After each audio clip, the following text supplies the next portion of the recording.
આજે રાધિકાનો બર્થડે છે.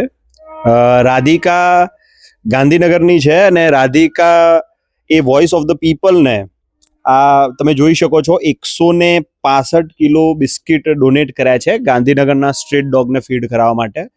તો વોઇસ ઓફ ધ પીપલ અને બીજા વોલેન્ટિયર સાથે મળીને બધા અલગ અલગ સ્ટ્રીટ ડોગને ફીડ કરાવવા જઈશું. એનો મેસેજ હતો, sharing with the vulnerable is something I deeply believe in, because every life, human or animal, deserve care and respect.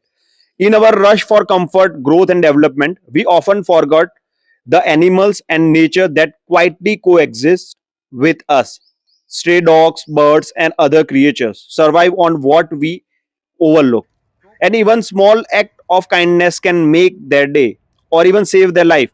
I am grateful for the chance to contribute in my own way, and I hope more people realize that true progress is not measured only by what we build for ourselves, but by how much compassion we show to the world around us.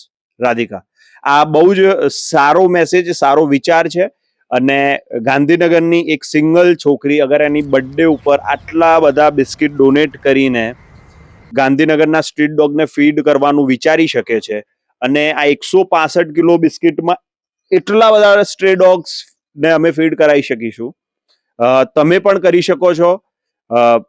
તમે પણ તમારી birthday હોય કે કોઈ anniversary હોય કે કંઈ પણ હોય, તમે આવી રીતે અમે બહુ જ બધું કાર્ય કરતા હોય છે, તમે ડોનેટ કરી શકો છો. અને thank you so much Radhika, અને હેપી બર્થડે. જેટલા સુંદર તમે દેખાવ છો એટલા સારા વિચાર છે તમારા, એટલે thank you so much. Thank you.